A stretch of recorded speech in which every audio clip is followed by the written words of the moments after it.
This is the Fantasy Roadshow. Welcome in, everybody. This is another episode of the Fantasy Roadshow. We are your hosts. My name is Ryan. This is Mike Coles. You can find us on Twitter. You can find me at fantasy_trucker. You can find him at Coles_sports. We're back at it again. Mike, are we live or what? Oh, we live. We're live. Live. Yeah, what's going on? So I actually I just got an email, and we have officially been casted to a No way. You're going to be on a CBS game show? Yeah, but that's all we can say. Wow. Because okay. I don't know what that NDA states, but yeah, wow. we've passed the background check, and I guess we're going to be in a CBS primetime television game show, filming at the end of August. Wow. Well, we need to get going on getting some merch. We got to get T-shirts. You got to get a hat. You got to figure out what you're allowed to wear and what we can get away with. And that is awesome, dude. Big congratulations. And I look forward to watching you win some money on whatever game show that is that CBS is debuting. Yeah, so I think I'll learn more about it tomorrow. I have a meeting with the producers tomorrow, so I'll have more information, and we definitely need to get some Fantasy Roadshow merch because I plan on debuting that there. In my original interview, I told them, like, they're like, "Oh, so what do you do for work?" I was like, "Yeah, I just started a podcast." Just gonna try. That's all I do for that's all I do for living. Yeah, just push that narrative. I can bet there's more benefit to getting the Fantasy Roadshow out there than being in commercial real estate. So buckle up. Buckle up, baby. So what are we getting into today, Mike? We're still doing a AFC South breakdown, divisional breakdown series, kicking off with AFC South here. How do you feel about the AFC South? I feel like in previous years they have been considered the worst division in football, and now they're kind of on their way up a little bit, aren't they? They're still the worst division in football. I don't know, dude. The NFC South is competing with them, so we'll see what happens.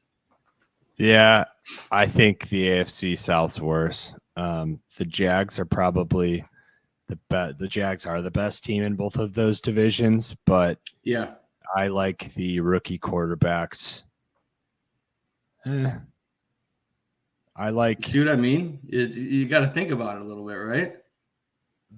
Well, let's talk it through right now. The Bucs are the worst. I think the Bucs are the worst team now. Out of all 8 teams? Out of all 8 teams. Texans are pretty bad. Colts, I'm just not a Richardson believer.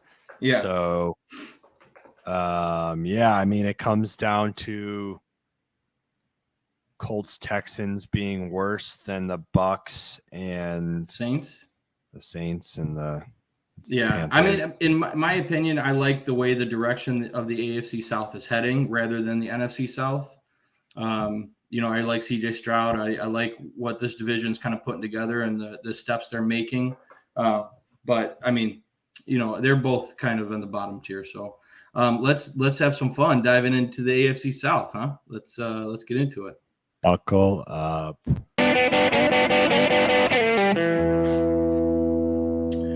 Okay, so as always, we're going to start off with where we have this division ending, who we have winning the division, who we think's making the playoffs, and who we have coming in last, and then we'll cover some gambling odds from Cole Sports over there. Go ahead, Mike. So same breakdown as always. We're going to go through our standings, look at the win totals, and then just break down each team from first to last. And so I got the Jags winning the division at 11-6. Titans second place 9-8. Colts 6-11, and the Texans 4-13. So Just briefly, like how I look at that, I think that the Jaguars are by far the best team in this division. And I mean, maybe there's a narrative of the Titans winning it if they play outstanding football all year and like really Hopkins definitely helps their case. Hopkins helps. I mean, you have Derrick Henry and Hopkins, so how can you have a bad offense with those two? It's Titans defense and Vrabel. They're always so solid. But I still think like the Jags and Trevor Lawrence are the best team here. I think Lawrence takes a huge step forward. Jags, as you saw last year, they were really starting to come on as a team. Now that we kind of talk through the Titans a little bit and having Henry and Hopkins, I definitely think the NFC South is worse. Yeah. Yeah, that's who I have. Yeah, I think I'm kind of similar to you. I have the Jags winning the division, obviously, and then the Titans. I could see the Titans making it into the playoffs, barely, and then I have the Colts, and then the Texans finishing last.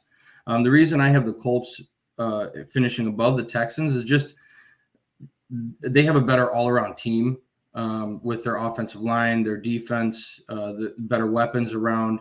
The Texans have a promising quarterback with C.J. Stroud, but the weapons that he has, who's going to emerge, pretty bad wide receiver core altogether.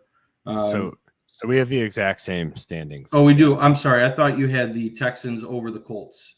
No, I have Jags 11-6, Titans 9-8, Colts 6-11, and Texans 4-13. So same order.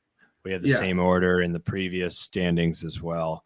So kind of like the AFC North, how I thought that the Steelers were definitely the worst team.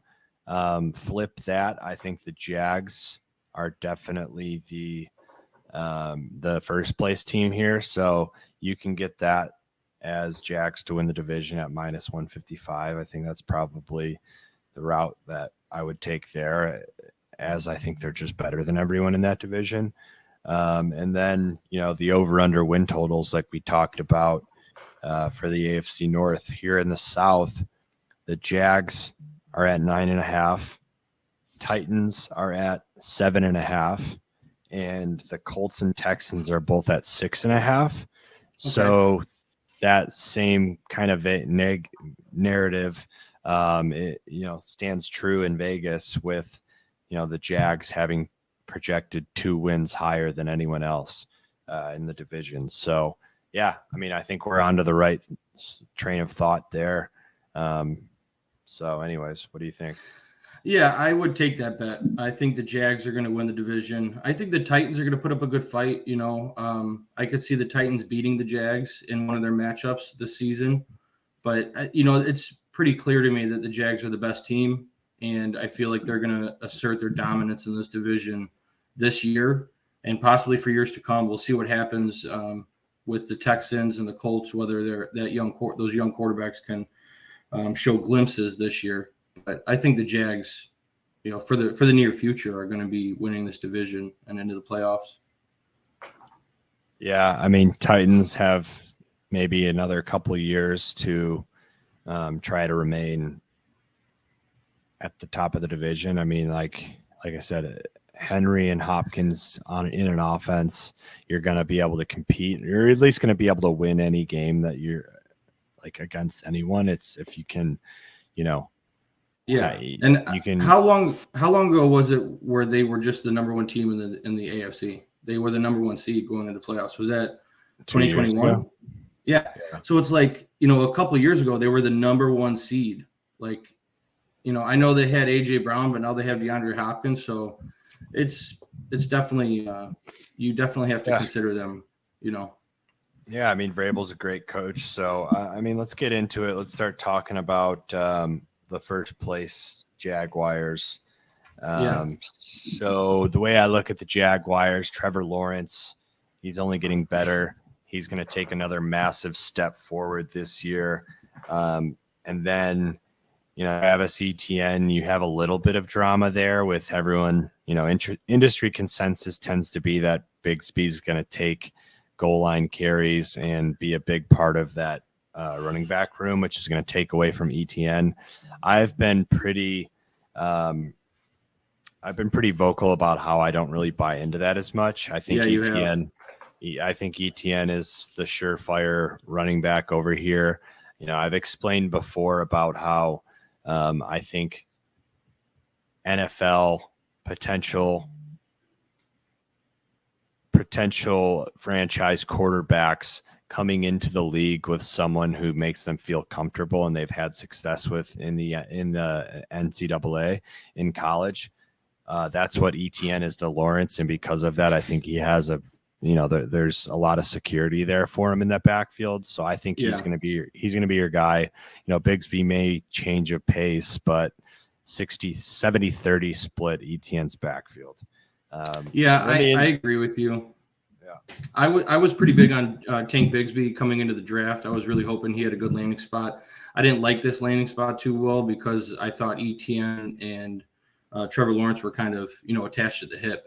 But I saw somebody made a comment. I saw it when I was just surfing the web, and they made a comment that it's something to think about, but I don't read too much into it, that the current regime in Jacksonville did not draft Travis Etienne. That was when Urban Meyer was heading that team. So this new regime did handpick Tank Bigsby. So that is one of the arguments that people like to use. However, Tank Bigsby wasn't that impressive coming out of college. Like he didn't wow in the combine. He's very average in most metrics. So, it doesn't really make sense to me that he's going to come in and steal the goal line when Travis Etienne was pretty active at the goal line, So I'm with you. I don't buy into it. I think Etienne is going to be the main guy. So, yeah, I think that's such an easy argument to debunk. Okay, but it's still Trevor Lawrence's guy. Trevor Lawrence's offense, Trevor Lawrence's guy. Trevor Lawrence is the kind of franchise quarterback that whatever he says goes. So whatever Trevor Lawrence wants, sorry, but that weighs more than whatever current management works. It works out that way sometimes when you have a guy as talented and has the hold on that offense for the foreseeable future. So anyways, with that being said, though, Doug Peterson, when I think about him in recent memory, he does like to use multiple running backs. So, it's not like Etienne's going to be the workhorse. We're going to see Tank Bigsby on the field quite a bit this year, but I think on certain plays where it matters most, you're going to see Etienne, and he's got the whole skill set. It's not like Tank Bigsby is going to come in and be the passing down back when Etienne is perfectly capable of doing that. So it's a backfield I'm going to be keeping an eye on, but I'm with you on that. Yeah, I think it's 70-30 split. So not workhorse, but pretty significant. I don't know, most backfields are split to some degree. I just think Etienne, I don't think, same as what you're saying about him, Bigsby not being very impressive. Look at his game highlights. I watched a lot of SEC football. I was never like, whoa, Tank Bigsby's going to be a problem. He just doesn't really, I liked his name more than his film. Yeah, exactly. I love that. So, yeah. All right. So moving on, how about these wide receivers, man? Starting out when we first started this podcast and early on in the off season, when I originally my raw reaction to Calvin Ridley coming back and Christian Kirk and how this all is going to shake out, I was firmly on the Christian Kirk side. I didn't think that Calvin Ridley, he spent over 700 days not playing football. That's a long time. I know there's certain rust, but that's a long time. And then I started to remember how elite Calvin Ridley was. His last full season in 2020, he was the number 5 receiver with over 1,300 yards and 9 touchdowns in 15 games. Someone of that ability, even if they take time off, it's like DeAndre Hopkins. If he was to take 2 years off, he's still DeAndre Hopkins. So Calvin Ridley's an elite route runner. So I thought it was really interesting when we had David Mendelson on and how he mentioned, you know, the quarterback position. There's going to be a lot more rust there because you're not able to face a full defense with, you know, the speed and just a complete defense. Whereas when you're Calvin Ridley, you're still able to work out and run routes one-on-one versus cornerbacks. And, you know, there is going to be a little bit of just playing in a full offense and game speed. this game nerves maybe more than speed. Like, yeah, speed, but also like you can get most of your work in as a wide receiver lining up against someone, whereas a little bit more difficult from the quarterback position where, you know, you need a full defense to go against. So, you know, I think Ridley's just awesome. And I think Trevor Lawrence is one of the best quarterbacks in the NFL. So, you know, you saw some of that last year, and I think it's just going to only improve this year. You know, I'm looking at Trevor Lawrence's 39.75.5 passing yards and 25.5 passing touchdowns. I'd say that passing touchdowns is going to go over. I imagine he's going to have, I think he had 25 last year. I could see him easily getting 30 this year. Yeah. So I think there's a huge step forward from Lawrence. You're going to beat up against the Colts. You're going to beat up against the Titans. You're probably going to get 5 divisional wins, go 5-1 in your division if you're the Jaguars. So, yeah, Christian Kirk's an excellent 1B to Calvin Ridley's 1A. Yeah. And then Evan Ingram, you just locked him up, and he was an outstanding receiving tight end last year. So even if he can match anywhere close to that, that's an offense that's on its way to being elite. Well, yeah, if you look at all the weapons, like the 3 receivers that they have in Calvin Ridley, Christian Kirk, and Zay Jones, that's a great trio. I mean, it's one of the top, when you're looking at 3 altogether. It's like in Cincinnati, how they have those 3 guys who are equally as trustable. Man, Zay Jones was active last year. So, but yeah, Christian Kirk, I'm really high on. I think he's going to be a great number 2 in that offense. I think you're going to see, you know, maybe not the same metrics he put up last year. He saw career high in all of his metrics. So, you know, I think he may regress back to the mean in that aspect. But Ridley's right now being drafted as wide receiver 19, which I think there's upside there. He could easily finish in the top 15 for sure. Kirk is being drafted too low, in my opinion, at 31. I would be drafting him higher than that. And Zay Jones is being left for dead at 64. So, yeah, I like Zay Jones. He's actually a great receiver. But I want to talk a little bit about that spread. You said wide receiver 19 for Ridley, wide receiver 31 for Kirk. Yeah. So that spread does seem to be a little bit more than Vegas thinks. Vegas has Ridley getting 50 more yards, 1 more touchdown, and 10 more receptions. So, I mean, that's really not that big of a spread. It's Ridley 875.5, 5.5 touchdowns, and 80.5 receptions, to Kirk's 70.5 receptions, 825.5 yards, and 4.5 touchdowns. So, I mean, I think those numbers are pretty dang similar to me. Yeah, so I think Kirk is a value. If you're drafting him anywhere in that wide receiver 30 range, I mean, I'll take him, you know, every day of the week. So he's a very trusted receiver for me. Yeah, I think I agree with you there. 31, that's probably a buy for me on Kirk. That being said, I think Ridley steps up as the alpha in that in that wide receiver room. So I would probably think that disparity is going to be a lot more significant than what Vegas is showing. But, you know, it's just one of those things. And then you have Evan Ingram, 640.5 yards and 3.5 touchdowns. So just, you know, a tier below that. So that's where the preseason Vegas lines are set at. And, you know, I think it's always important to look at those when, you know, when providing your fantasy analysis, because, you know, Yeah, Vegas has good lines. They're just Vegas it makes sense. I'm terrible with futures because I'm always looking at the over. I'm like, I hear all your lines that you're stating, and I'm like, Love dude, if Love I that. love the overs Love just that. because if they do stay healthy, that's all you need is a fully healthy season, and most of those are overs.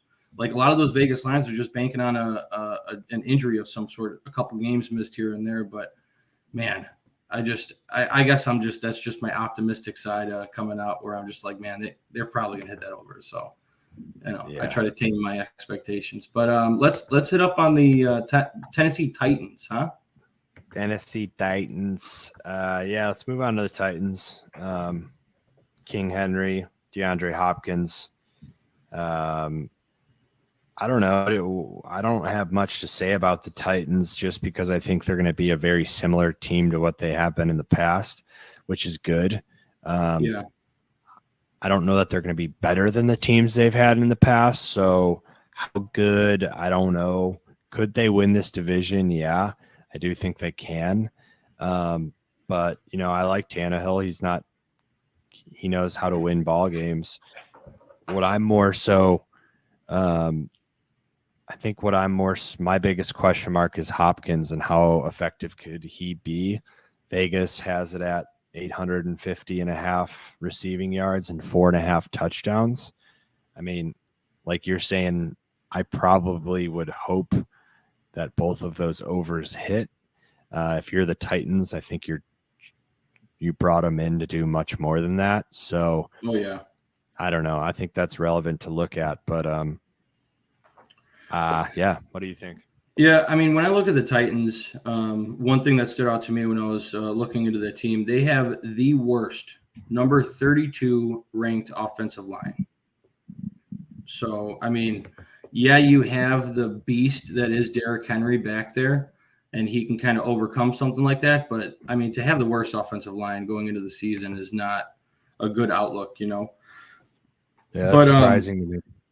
Yeah, but Ryan Tannehill, I think, is going to spend the whole year as the quarterback. I don't think we're going to see, unless the team completely falls apart and loses a bunch of games and they're completely out of the race, which I don't think is going to happen. Ryan Tannehill is going to be the guy for the whole season. We've seen Tannehill support a number one receiver inside the top 20 before, so I could see DeAndre Hopkins being really, really good this year. Other than that, I want to see how they use Tajay Spears. What do you know about Tajay Spears, Mike? What do you know about Tajay Spears? Tajay, I don't know shit about him besides he went to Tulane. I know he's thought of as like a pretty three-tool back and like very versatile. But to be honest, I'm not watching too much Tulane football. I do watch a ton of college football, so I've seen most of these guys, but I mean, I might have seen him play once or twice, and I don't have much to add on Tajay Spears. Tajay Spears is being drafted right now as RB 56. He's like a back, bottom of the draft dart throw, but he's someone I would throw a dart at in drafts. They already came out and said that he's been pretty active at mini camp and training camp and stuff, and they are giving him as much work as he can handle. I think the Titans know that Derrick Henry is getting up in age, and I don't think they're going to be giving him the ball to run 30 plus times a game. So I think they're going to be utilizing Tajay Spears quite a bit this year. So it's something to think about when you're looking at those rookie running backs late. Keep in mind Spears may be utilized pretty often, and if it's a keeper league, I would definitely be looking at Spears. Yeah, maybe. I don't know. I think that Henry's got another very heavy workload season in him coming up here. We talked about how their window's closing. So might as well try to go as hard as you can while that window is still open. If him and Hopkins are really just going to give it one more big push, then you're going to see the ball in those guys' hands a lot. They're kind of in the same point of their career. Extremely talented veterans. Yeah. They probably have already seen their prime, but they're so good that they're not too far out of their prime, and like I think you might see another big workload season from Henry, but yeah, I mean, you okay? I'm sorry, I had a sneeze Bless and you. I couldn't control it. No, you're However, good. what you said that I did like is that like training camp and OTAs, you're gonna have Henry doesn't need much practice, right? Like, so Yeah, Tyjae Spears should go in there and get a bunch of like first team reps and like almost get caught up to speed pretty quickly. yeah, So, I do like that about him. And I like that, they think he's a good running back that can kind of do it all. So I agree that he's definitely going to have more of a role than a Derrick Henry backup has had in the past, but I yeah, expect to have a huge workload from Henry. I mean, Vegas has his line at 1150 and a half rushing yards and then 8.5 touchdowns. I would say that touchdown over looks pretty good to me as well. I don't know what his last few years are, but I can't imagine he's been under double digits too often. yeah. I mean, he averages 13.6 touchdowns per season. Yeah, so I think that over is one of the more attractive ones. Yeah, Yeah. yeah. He the Titans have the fourth easiest strength of schedule for running backs. So Okay. That's even better. Yeah, I mean, I'm looking at his totals right now, and he's gone double digits every single season last 5 seasons. Yeah. So I expect that to continue. That would probably be my favorite thing looking at the Titans.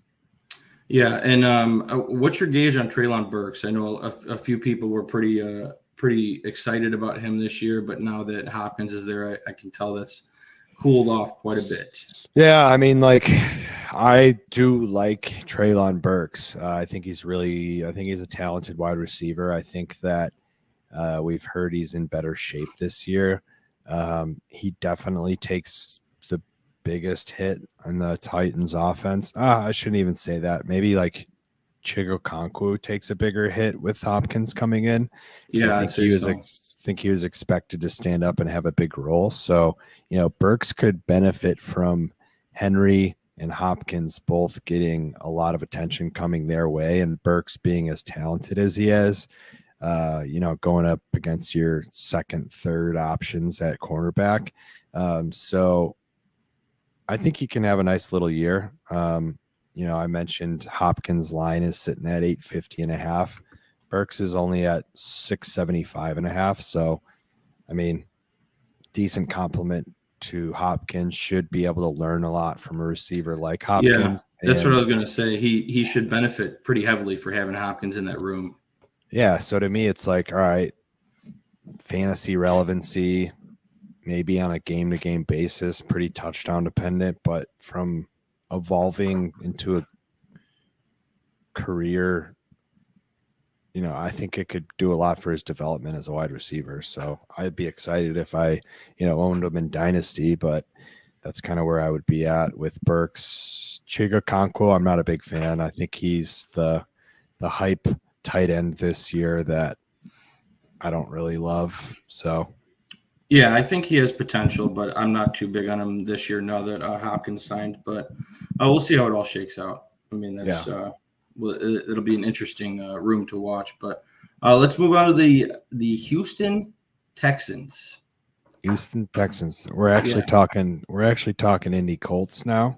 Oh, we are. Oh, yes, that's right. My bad. Yeah, I was under the impression that you had the Texans higher again. My bad. No. So the Colts. Yeah. So, I mentioned that I'm extremely excited to watch all of the NFC North games. I don't know that I'll be watching very many AFC South games. I am not a big fan of Anthony Richardson. We just heard yesterday that he may not even start until week 10. Yeah, that was alarming. That's pretty interesting if that actually holds true. But Jonathan Taylor should have a good, hopefully great season. He's due for a bounce back year, but like, I don't know what to think anymore. I mean, I was very off of them with Richardson being the quarterback and just all the growing pains he's going to have to go through. If Gardner Minshew starts the first 10 games of the season, like, I just don't really know what that means for everyone. Like, who is Gardner Minshew as a quarterback right now? Like, I don't know. A lot of what we saw last year, which was just not a good offense. So Pittman probably doesn't live up to what his original potential looked like. He would be the only relevant wide receiver, and even then it's not that great. Probably rely heavily on Jonathan Taylor. So you just kind of pray that he has a MVP type season and doesn't get injured. I mean, I don't know. I like Jelani Woods as a player. But again, I don't know how things change with Gardner Minshew, Alec Pierce. I don't know. What do you have to say? There's some opportunities there in Indy. I think they're better off to start the season with Gardner Minshew. Gardner Minshew, I think, is one of the better backup quarterbacks in the league. And when he gets the opportunity, I think, we've seen him do some good things on the football field. So I think it's better case scenario for these wide receivers. Excuse me. When Gardner Minshew is in the game. Excuse me. But I don't know, man. Michael Pittman is being drafted as wide receiver 28. I'm not drafting him there. I don't think, even with Minshew or Richardson, I don't think he returns value on that pick. Alec Pierce is being down at wide receiver 71. Josh Downs is wide receiver 82. Like, there's not much to like here in the passing game. Jonathan Taylor is this offense, and you're right. He should see an MVP-like season if he comes back into form. I mean, a couple of years ago, he was the number one running back. Like, he's a beast. So I don't know. This Colts team, there's not much to be excited for. The one thing that you misunderstood from what I said is, in order for the Colts to be competitive, he would need to have an MVP type season. Not that he should have one if he sees that kind of volume. He needs to have one in order for them to win games. So there's a difference in that. That makes sense. I don't necessarily think he's going to have one. I think the Colts are going to be bad. I think that Pittman, you said he's wide receiver 28. From a talent level, I think Pittman is better than the 28th ranked core. I think his talent is better than wide receiver 28 in the NFL, but his situation is so poor that, you can't really trust to draft him. I'm not drafting him. You won't see him on a single team of mine. You won't see any Colts on a single team of mine.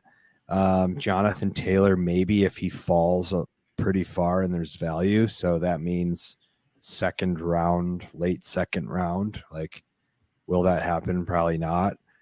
So I'm going to have no Colts on my team. Yeah, I think I'm right there with you. Other than Jonathan Taylor, if he falls in certain drafts, but other than that, I'm not too. Alec Pierce is another guy I like too, and it's like, he's just not in a good situation. You'll never see him on my team. Jelani Woods, I do like. He may be the only person that you'd see on my team, but I don't even think you need to draft him. I think you can pick him up on the waivers, Yeah. So I don't know.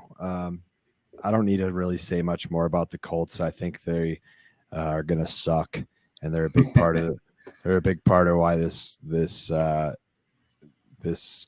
division is the worst in the NFL, one of the worst in the NFL. Yeah. But Texans, like, I'd be more inclined to watch the Texans than I would the Colts. I think I'm excited about Stroud. Pierce has shown to be a pretty fun runner to watch. I like Nico Collins. I really do. I'm not like a huge Dalton Schultz guy, but I'm interested to see Singletary there for the Texans. I want to see that young defense with LSU my boy Stingley, and then Will Anderson. So I think at least the Texans have some very young pieces to be excited about. Stroud being at the top of that list. So from a fantasy standpoint, you probably won't see anyone on the Texans on my team either. Maybe Nico Collins, because I do think he is a wide receiver one that you can get extremely late, and I think he's going to separate himself from everyone else. So having Stroud's number one pass catcher, in my mind, there's going to be some value there. Yeah, I think Dalton Schultz is interesting as well, just for the simple fact that this wide receiver room is pretty murky, and there's really nothing established there with this rookie. Schultz could be – we've seen him be a consistent option for Dak for the past couple of years. And, who knows? He's being drafted at tight end 11. Like, I'd be fine if I punt at the position and I grab him very late in drafts as my tight end 1. Yeah, so here's what Vegas has to say about it. Nico Collins, 45.5 receptions, 585.5 yards. Whereas Schultz, 52.5 receptions, 7 more, and 550.5. So 7 more receptions, 35 less yards. So, I mean, from a fantasy standpoint, they're kind of putting them in the same output, same production. Yeah. Which I could certainly see that. I just think that Nico Collins is going to step up and take over that wide receiver room. You've heard me say that kind of a lot about other receiver rooms. I just like, I think someone like Collins, who's good, athletic, has that true like wide receiver build. It's interesting though. Like John Mechie could very well be the wide receiver one. We haven't seen him play at all yet. Tank Dell has already been linked to Stroud as a guy that he's liked. He could end up being a slot that catches a lot of balls. So when an offense is so improving, just this, anyone can really come out and shine. I'm just gonna say I think it's gonna be Collins. He looks good as a wide receiver. We'll see what happens. Yeah, I mean, can you guess where he's being drafted? Which number wide receiver he is? It's Collins. Yeah, 67. 63, very close, but yeah, it's way too low. Someone like with his talent and upside in this offense, I would love to grab Collins later on in the draft. So, but with Singletary and Pierce, Pierce is coming off that injury last year. He's being drafted as running back 20. Singletary's down at 46. Like, I don't know how this is going to shake out. I know a lot of people are beating the drum for Dameon Pierce. Like he ran well last year. He was a good running back, but I don't think he's going to be the main guy there. I think they got Singletary to work him in this offense and to use him, pretty often. Like I could see a 60-40 split with Dameon getting 60 and Singletary getting 40. How do you see that working out? Yeah, I was probably going to say that exact same thing. Okay. But it could also I think it could be the kind of thing where they're relatively equal in talent. So whoever the hot hand that game is ends up getting a little bit more. They could probably be interchangeable over the course of the season. I think it'll be 60-40 Pierce Singletary, but I could see certain games that Singletary ends up being 60-40 Pierce. I don't know. It's going to be interesting. They went and got Singletary because they liked him. Singletary's been nothing but a pretty good running back. So you don't really get him to be a backup running back at this point in his career. I think you expect production out of him. So 60-40 sounds right. That being said, he's having a great game running the ball. They're gonna go to him, more than not. So. Yeah, and then CJ Stroud, I wanted to mention, he's being drafted at quarterback 24. Would you be comfortable drafting CJ Stroud as your quarterback 2 in your average home PPR league? Strat. I typically don't draft backup quarterbacks. Okay. So I don't know. I think it's I think it's kind of changing. I got to dig into redraft a little bit more, but typically I wouldn't. I would honestly, I've streamed quarterbacks at points in my fantasy career, and that's worked out for me. I typically don't draft defense, kicker, tight end. Then again, like quarterbacks and tight ends are becoming a little bit more important. Well, then let me change the question a little bit. What if it's a super flex? Would you be okay with CJ Stroud if you were to punt at the position? Would you be okay with him as your quarterback too? No, I would. No, I wouldn't. I would still go. I just think I like in a super flex league, I like having two solid quarterbacks if possible. So I'd probably get one of the early guys, and then get like your. I mean, obviously, you know how I feel about Trey Lance. I could get him so late, but I would lean more to like getting maybe like a Stafford.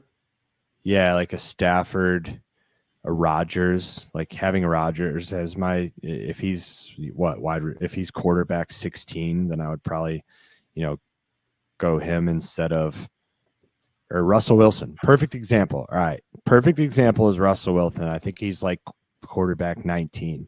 He's someone who underperformed last year. So I would just go, 5 quarterbacks ahead of Stroud and get someone like Russell, who I think is going to have a bounce back year. That being said, I think DraftKings had Stroud at 3,400 and a half passing yards. That's a lot. FanDuel had it at 3,175 and a half, but so there's a weird disparity there, but 3,400 yards rookie season. I mean, I would not have guessed that was the line. Yeah, if he throws for 3,400 and they have it at 19 and a half touchdowns. So if he's 3,520 touchdowns, that's a pretty good fantasy quarterback there. So that's interesting. Yeah, absolutely. That's something to think about moving forward into this off season, but I think that about covers it. You want to give us a quick breakdown of just a quick rundown of what we did? Yeah, of course. I definitely do. Jaguars are going to win the division. Colts and Texans will be in the bottom. I think Texans still are probably the worst team in that division for one more year. I think that Trevor Lawrence is going to take a massive step forward. You will see Trevor Lawrence on my teams. You will see a little bit of ETN. Ridley, if he falls. That's probably about it. Honestly, I'm going to stay away from this conference. You'll maybe see some Nico Collins on my teams, but unless Derrick Henry or Jonathan Taylor fall and you can get value there, I probably won't be taking either of them. Hopkins, it's interesting and worth looking into, but not sure you're going to see me really with anyone in this division. Besides Trevor Lawrence, ETN, Ridley, if there's value, maybe Christian Kirk, but honestly, I'm probably staying away from pretty much this entire division. Yeah, it makes sense. Target the good players and the good teams, right? Yeah. That being said, I do have Lawrence as my QB5, so you'll probably be seeing him on my teams, but I don't know. The offense is going to be good. It's just a little too spread out for me, but you might see a Christian Kirk or a Ridley somewhere if they fall, and I think there's value. All right. Sounds good. All right. Well, I think that about does it for our AFC South divisional breakdown. Stay tuned. We got a lot more stuff coming up this week and next week, and you guys know what to do.